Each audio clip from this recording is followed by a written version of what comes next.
Hi friends, स्वागत करता हूँ मैं संजय कुमावत आप सभी का आपका अपने चैनल इंग्लिश बैकबोन पर। आज हम क्लोज टेस्ट का नेक्स्ट पार्ट करेंगे, जिसके अंदर आप देख पा रहे हैं कि हम क्लोज टेस्ट नंबर 7 करने वाले हैं। स्क्रीन के ऊपर देखिएगा, मैं इस पैराग्राफ को समझाता हूँ और फिर हम इसके आंसर करते हुए चलेंगे। स्क्रीन पर देखिए।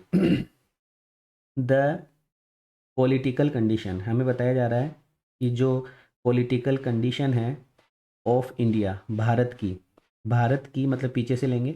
भारत की पॉलिटिकल कंडीशन 18th सेंचुरी में, इनका मतलब में 18वीं शताब्दी में भारत की जो राजनीतिक व्यवस्था थी, वॉज मतलब थी, मतलब पास्ट की बात है तो वॉज मतलब थी वन ऑफ के बाद में आगे आने वाला नाउन प्लूरल होगा। तो एक्सट्रीम मतलब बहुत ज़्यादा, और डिसयूनिटीज़ मतलब बटी हुई थी। तो डिसयूनिटीज़ यहाँ पे हमारा नाउन हो गया। और आप जानते हैं कि वन ऑफ के बाद में आगे आने वाला नाउन प्लूरल होता है। तो पॉलिटिकल कंडीशन जो भारत की 18वीं शताब्दी में थी वो बहुत ज़्यादा बटी हुई थी। ठीक है। विद का मतलब होता है के साथ साथ। विद द डिक्लाइन, डिक्लाइन का मतलब ख़त्म होना, पतन होना, विनाश होना। तो the decline of the Mughal empire, Mughal empire का डिक्लाइन मतलब मुगल एम्पायर का डिक्लाइन होना, मुगल एम्पायर का समाप्त होने के साथ साथ मुगल एम्पायर जैसे जैसे समाप्त हुआ, नो अदर का मतलब होता है कोई भी नहीं। उस समय कोई भी नहीं। इंडियन पावर, कोई भी भारतीय पावर ऐसा नहीं था जो इमर्ज्ड हुआ, जो सामने आया, जो उभर कर सामने आया, जो निकल कर सामने आया। ऐसा भारत का कोई भी पावर नहीं था जो ले सके, टेक, टेक मतलब ले सके इट्स प्लेस, प्लेस का मतलब स्थान, प्लेस का मतलब गद्दी, उसका स्थान ले सके। ऐसी कोई भी ताकत, ऐसी कोई भी शक्ति उस समय नहीं थी। इन स्ट्रेंथ, ताकत में नहीं थी, और प्रेस्टीज, प्रेस्टीज का मतलब इज्जत, विरासत में नहीं थी, जो यूनिट कर सके, जो एक कर सके द कंट्री, देश को, अंडर अ सेंट्रल अथॉरिटी, किसी सेंट्रल अथॉरिटी के अंडर में आकर, किसी सशक्त शासक के नियंत्रण में आकर। कोई भी भारतीय शक्ति ऐसी नहीं थी जो इन बटे हुए राज्यों को, बटे हुए मतलब क्षेत्रों को एक कर सके। The Marathas who rose to, Marathas जो सामने आए, मराठाज जो उभर कर सामने आए थे। The position of preeminence, जो पोजीशन थी प्री एमिनेंस की, among the new Indian states, Bharat के नया निर्माण करने में जो थी वो भी नॉट प्रूफ, साबित नहीं हो पाई, कैपेबल, वो भी शक्ति नहीं दिखा पाई, टू फुलफिलिंग दैट टास्क, इस काम को पूरा करने में वो भी अपनी शक्ति का प्रदर्शन नहीं कर पाई।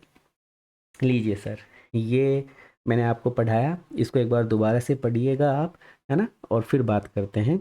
एक बार मैं इसको शॉर्ट में आपको समझा दूँ तो क्या लिखा हुआ है कि 18वीं सदी में, 18th सेंचुरी में भारत की जो राजनीतिक स्थिति थी, भारत की जो पॉलिटिकल कंडीशन थी, वो बहुत ज़्यादा एक्सट्रीम डिसयूनिटीज़ में थी, विखंडन वाली थी। मुगल साम्राज्य के पतन के साथ ही, with the decline of the Mughal empire, Mughal साम्राज्य के पतन के साथ ही कोई अन्य भारतीय शक्ति, कोई भी, नो अदर इंडियन पावर, कोई भी भारतीय शक्ति उभर कर सामने नहीं आई, इमर्ज्ड, सामने नहीं आई, जो ताकत और प्रतिष्ठा के मामले में, जो ताकत मतलब स्ट्रेंथ और प्रतिष्ठा मतलब प्रेस्टीज के मामले में उसकी जगह ले सके, उसका प्लेस, उसका स्थान ले सके, और देश को एक केंद्रीय सत्ता, केंद्रीय सत्ता का मतलब सेंट्रल अथॉरिटी, केंद्रीय सत्ता, सेंट्रल अथॉरिटी, केंद्रीय सत्ता के तहत एकजुट कर सके, एकजुट मतलब यूनाइट कर सके। मराठा, जो नए भारतीय राज्यों में, मराठा जो थे, जो नए भारतीय राज्यों में श्रेष्ठता की स्थिति में पहुंचे थे, वो भी इस कार्य को करने में, अपनी जो शक्ति थी पूरा करने में, जो अपनी सक्षमता थी, वो भी वो इस चीज़ को साबित नहीं कर पाए, फुलफिलिंग दैट टास्क, इस टास्क को वो भी कंप्लीट नहीं कर पाए। ठीक है, ये हमने इसका इंग्लिश और हिंदी वर्जन दोनों पढ़ लिया। अब ये आपके सामने क्वेश्चन है, देखिएगा क्या होगा, क्या क्या लिखा हुआ है। The political condition of India in 18th century. 18वीं शताब्दी के अंदर जो भारत की पॉलिटिकल कंडीशन थी was one of the extreme disunities, वो बहुत ज़्यादा बटी हुई थी। ठीक है। अब decline of the Mughal empire, तो मुगल एम्पायर के डिक्लाइन के साथ साथ, तो इन नहीं, वेन नहीं, ऑन नहीं, तो आंसर क्या हुआ? विद। तो सर हमारे इस क्वेश्चन के अंदर जो आंसर होगा वो क्या हो जाएगा? विद। कि with the decline of the Mughal empire, with the decline of the Mughal empire, Mughal empire के डिक्लाइन के साथ साथ, पतन के साथ साथ, अब नो, 32 नंबर में देखो नो, तो सर नो मोर, नो अदर, नो अनदर और नो वन।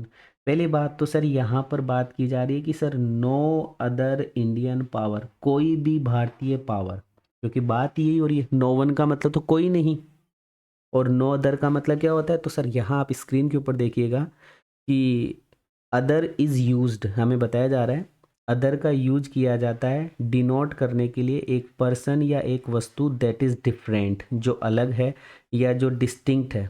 डिफरेंट और डिस्टिंक्ट एक ही होता है। वन ऑलरेडी मेंशन और नॉन, पहले से अगर हम किसी शक्ति किसी चीज़ को जान रहे हैं उसके अलावा की बात की जाती है तो नो अदर। किसी वस्तु की बात हमने पहले कर ली, उसके अलावा की जब बात की जाती है तो नो अदर का यूज किया जाता है।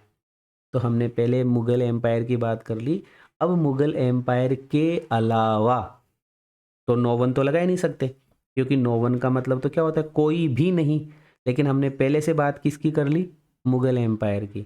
तो मुगल एम्पायर की हमने बात कर ली, तो मुगल एम्पायर के अलावा मतलब नो अदर, कोई भी नहीं, इसके अलावा कोई भी नहीं ऐसी शक्ति थी जो इसका सामना कर पाए। कुछ कुछ इस तरीके की बातें हम यहाँ कर रहे हैं। ठीक है, वापस से देखो, तो सर नो अदर, तो यहाँ हमारा जो आंसर होगा वो हो जाएगा सी ऑप्शन, कि sir no other, no other Indian power emerged, कोई भी इंडियन पावर ऐसा नहीं था जो सामने आया टू टेक इट्स, जो ले सके इसका स्थान, जो इसका क्या ले सके? जो इसका स्थान ले सके, है ना, इन स्ट्रेंथ और प्रेस्टीज में। स्थान, अब निच, निच तो आपने यूट्यूब पे खूब सुना है, निच मतलब एक पर्टिकुलर पॉइंट होता है, तो पर्टिकुलर पॉइंट होगा नहीं। प्लेस का मतलब आप जानते हैं स्थान होता है, गद्दी होता है। रोल का मतलब किसी व्यक्ति की भूमिका होती है, जबकि यहाँ पे भूमिका की बात नहीं की जा रही, देश पे हुकूमत करने की बात की जा रही, तो रोल आएगा नहीं। सीट का मतलब तो सर किसी गद्दी पर बैठना होता है, किसी सीट पर बैठना होता है। तो सर यहाँ जो हमारा आंसर हुआ वो हो गया बी ऑप्शन। यहाँ जो हमारा आंसर हुआ वो क्या हो गया? बी ऑप्शन, और बी ऑप्शन में लिखा हुआ है प्लेस। ऐसी कोई भी शक्ति नहीं थी जो यहाँ पर अपना स्थान जमा सके। ठीक है, एंड और टू यूनाइट, और एक कर सके, टू यूनाइट एक कर सके, यूनाइट एक कर सके रीजन, क्षेत्र को, टेरिटरी, रीजन का मतलब होता है क्षेत्र, टेरिटरी का मतलब होता है एक तरीके से सीमा क्षेत्र, कंट्री का मतलब होता है देश, और स्टेट का मतलब होता है क्या नाम है? राज्य। तो यहाँ पर हम किसकी बात कर रहे हैं? The political condition of India in 18th century was one of the extreme, तो सर हम इंडिया की बात कर रहे हैं और इंडिया कंट्री है। इंडिया क्या है? कंट्री है। तो कंट्री होने की वजह से यहाँ पे जो हमारा आंसर होगा ना सर वो क्या होगा? कंट्री होगा। तो देख लो, the sentence is linked to the first line, पहली लाइन में हमें क्या बताया गया था? The political condition of India, तो clearly the answer should be country. इसलिए हमारा आंसर क्या होना चाहिए? हमारा आंसर इसके अंदर कंट्री होना चाहिए। तो unite the country, unite the country. ठीक है, यूनाइट द कंट्री, तो हमारे 34 नंबर के अंदर जो आंसर होगा वो क्या हो जाएगा? कंट्री हो जाएगा। Under the central authority the Marathas who rose, अब यहाँ एक फ्रेजल वर्ब यूज की जा रही है राइज टू। अब यहाँ पर एक फ्रेजल वर्ब यूज की जा रही है राइज टू, क्योंकि रोज तो यहाँ लिखा हुआ है, तो अब हमें क्या फ्रेजल वर्ब में? Over, rise on, rise at, कि राइज टू। तो सर 35 नंबर का जो क्वेश्चन है उसका आंसर हो जाएगा टू। उसका आंसर क्या हो जाएगा? टू, क्योंकि यहाँ जो हमारा आंसर निकल कर आएगा वो आएगा राइज टू। अब बात ये आती है कि सर राइज टू का मतलब क्या है, तो मैं आप लोगों को बता दूं, यहाँ देख लीजिए कि सर पहले का आंसर हमारा विद था, दूसरे का आंसर हमारा अदर था, तीसरे का आंसर हमारा प्लेस था। निच का मतलब तो क्या होता है, एक सूटेबल और पोजीशन, मतलब ठीक ठाक सी पोजीशन। और कंट्री मतलब देश हो ही गया। Rise two is correct phrasal verb. मैंने बताया राइज टू क्या है, एक फ्रेजल वर्ब है जिसका मतलब क्या होता है, टू रिएक्ट, प्रतिक्रिया करना। To react to a difficult situation by working hard to succeed, मतलब कठिन मेहनत करके सफलता प्राप्त करने का काम। कठिन मेहनत करके सफलता प्राप्त करने का जो काम है, उसी को हम क्या बोलते हैं, राइज टू बोलते हैं। उसी को हम क्या बोलते हैं, राइज टू के नाम से जानते हैं। तो हमारे इस क्वेश्चन के अंदर जो आंसर होगा वो हो जाएगा राइज टू, 35 नंबर। तो rise to the position of preeminence, जो पहले से प्रसिद्ध थी, उस प्रसिद्ध सत्ता पर अपनी नई, मतलब नई पोजीशन बनाए। और to did not prove the fulfill the task. और आप जानते हो कि हमारा मराठा साम्राज्य भी उस समय कुछ नहीं कर पाया। तो ये हमारा सेट नंबर 7 था जिसकी बात मैंने करी। और इससे पहले मैंने सेट नंबर 6 तक आपको पढ़ा दिया, जो कि इजी वे में पढ़ा है। इजी वे में मतलब आंसर पहले से बता दिए थे, बट अब की बार मैंने आंसर नहीं बताए। तो इस तरीके से आगे बढ़ते हैं। चलो नेक्स्ट, है ना, नेक्स्ट करते हैं अपना क्लोज टेस्ट नंबर 8। देखिएगा सर, करो स्टार्ट। क्लोज टेस्ट नंबर 8 पढ़ते हैं इसको, इसमें क्या दिया हुआ है।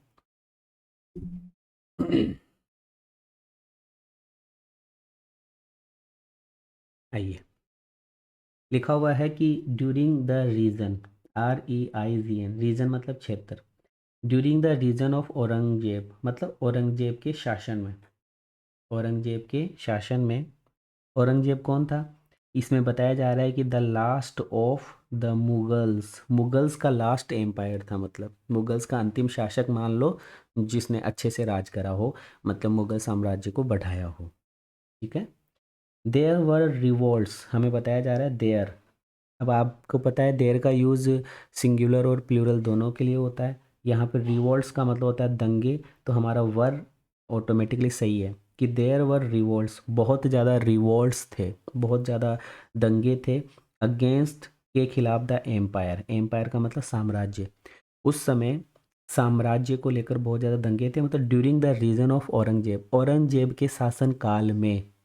और औरंगजेब कौन था, last of the Mughals, Mughals का लास्ट शासक था, जिसने मतलब उस समय क्या था, देयर वर रिवोल्ट्स, बहुत ज़्यादा रिवोल्ट्स थे एम्पायर को लेकर। दीज, दीज मतलब ये, दीज या दोज, क्योंकि दीज का यूज़ भी प्लूरल के लिए होता है, दोज का यूज़ भी प्लूरल के लिए होता है। दीज वर द रिवोल्ट्स, ये जो रिवोल्ट्स थे, ये जो रिवोल्ट्स थे, ये जो दंगे थे, ऑफ द मराठाज, वो मराठाज के द्वारा किए जा रहे थे, वो सिखों के द्वारा किए जा रहे थे, वो जाटों के द्वारा किए जा रहे थे, एंड मेनी अदर्स, और अन्य लोगों के द्वारा भी ये जो मतलब रिवोल्ट्स थे, ये जो दंगे थे, ये किए जा रहे थे। After the death of Aurangzeb, अब औरंगजेब की डेथ हो गई है। औरंगजेब की डेथ के बाद में मुगल एम्पायर, जो मुगल साम्राज्य था, बिगेन, शुरू हो गया, डिसइंटीग्रेट। इंटीग्रेट का मतलब टुकड़ों में बंटना, डिसइंटीग्रेट मतलब टुकड़ों में बंटना, और इंटीग्रेट का मतलब यूनाइट होना, एक होना। तो मुगल साम्राज्य जो था औरंगजेब की मृत्यु के बाद में बंटने लगा, फेयरली फास्ट, जल्दी से। कंट्री सून, जल्दी से, जो देश था, जो देश था वो ब्रोकअप। अब ब्रेकअप का मतलब किसी संबंधी से रिश्ता टूटना ही नहीं होता है, ब्रेकअप का मतलब होता है टुकड़ों में, छोटे छोटे टुकड़ों में बट जाना। तो broke up into smaller, smaller territories, छोटे छोटे साम्राज्यों में, छोटे छोटे साम्राज्य में, छोटे छोटे टेरिटरीज में बट गया। मेनी ऑफ विच, जिनमें से कई तो बिकेम बन गए, मोर और लेस, कई तो मोर मतलब ज़्यादा, कई कम स्वतंत्र। कुछ उनमें से ज़्यादा स्वतंत्र हो गए, कुछ उनमें से कम स्वतंत्र हो गए। इस तरीके से ये हमने पढ़ा। एक बार मैं इसका पूरा और बता दूँ आपको कि मुगलों के अंतिम शासक औरंगजेब के शासनकाल में ही साम्राज्य के खिलाफ विद्रोह हुए, बहुत सारे विद्रोह आपको देखने को मिले। ये जो विद्रोह करने वाले लोग थे, ये थे मराठा, सिख, जाट और अन्य भी कई लोग थे। औरंगजेब की मृत्यु के बाद में, after the death of Aurangzeb, Aurangzeb की मृत्यु के बाद में साम्राज्य का तेजी से, है ना, सून, तेजी से क्या होने लग गया, फेयरली फास्ट, तेजी से डिसइंटीग्रेट होने लग गया, मतलब तेजी से विघटन होने लगा। देश जल्द ही छोटे छोटे टुकड़ों में ब्रोकअप इनटू स्मॉलर टेरिटरी, छोटे छोटे क्षेत्रों में बट गया, टेरिटरीज मतलब क्षेत्रों में बट गया। मेनी ऑफ विच, जिनमें से कई ज़्यादा और कई कम स्वतंत्र हो गए, कई कम और कई ज़्यादा क्या हो गए, स्वतंत्र हो गए। कुछ इस तरीके से हमने पढ़ा और ये क्वेश्चन आपकी स्क्रीन पर है, देखिएगा। During the region of Aurangzeb, Aurangzeb के शासनकाल में, जो कि लास्ट मुगल्स था, देयर, अब यहाँ पे देयर आया है और देयर के बाद में हमें लगाना है हैव बीन, जो कि प्रेजेंट है, बात पास्ट की हो रही है। वॉज, और वॉज सिंगुलर के लिए और वर प्लूरल के लिए। तो हमें पता है देयर के बाद में या तो वो जाएगा या फिर वर आएगा। तो हमने देखा रिवोल्ट्स लिखा हुआ है और मैंने आपको बताया था कि देयर का यूज़ किस कैसे होता है, कि सर देयर का यूज़ मतलब देयर के बाद में जो वर्ब आती है वो वर्ब आती है इसके अनुसार। ये कैसा है, अगर ये प्लूरल है तो प्लूरल वर्ब, ये सिंगुलर है तो सिंगुलर वर्ब। तो हमने देखा रिवोल्ट्स, तो हमारा आंसर हो गया यहाँ पे डी। ठीक है, फिर उसके बाद में लिखा हुआ है अगेंस्ट द एम्पायर, फिर लिखा हुआ है वर। अब फिर से वर आया, इसका मतलब प्लूरल कोई ना कोई चीज़ आएगी, प्लूरल आएगी तो this cancel, that cancel, it cancel, तो ऑटोमेटिकली ए आंसर दीज। तो दीज वर द रिवोल्ट्स, ये जो दंगे थे, of the Maratha, Sikh, the Jat and and more, many, each और एवरी, एंड अदर्स। अब every others, each others, many others और मोर others, या तो मेनी अदर्स होगा या मोर अदर्स होगा।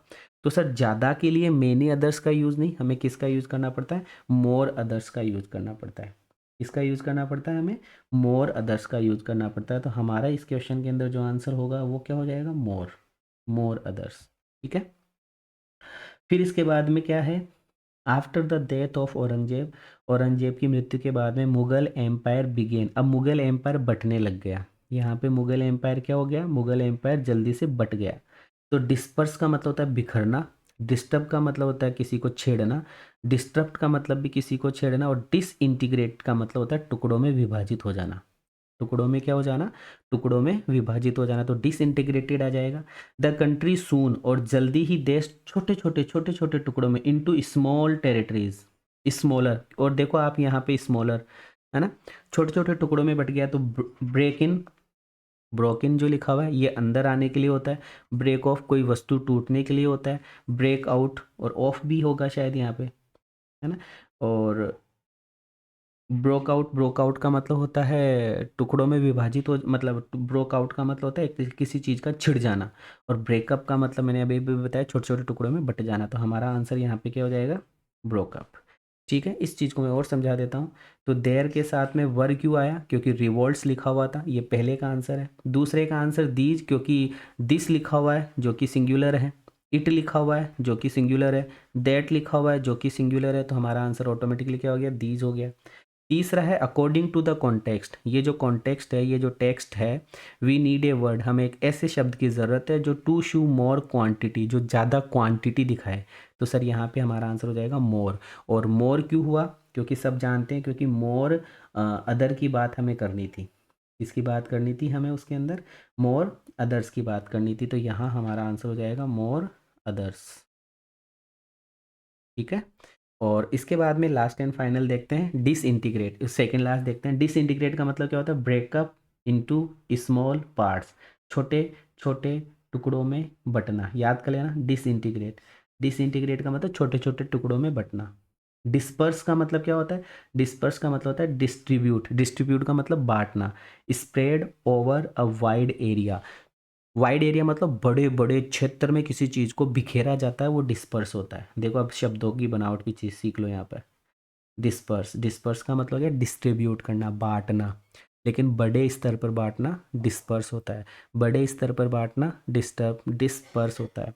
डिस्टर्ब क्या होता है, डिस्टर्ब का मतलब होता है इंटरफियर, मतलब किसी को नॉर्मल कोई अरेंजमेंट आपने करा उसको डिस्टर्ब कहते हैं, विद द नॉर्मल अरेंजमेंट और फंक्शन ऑफ।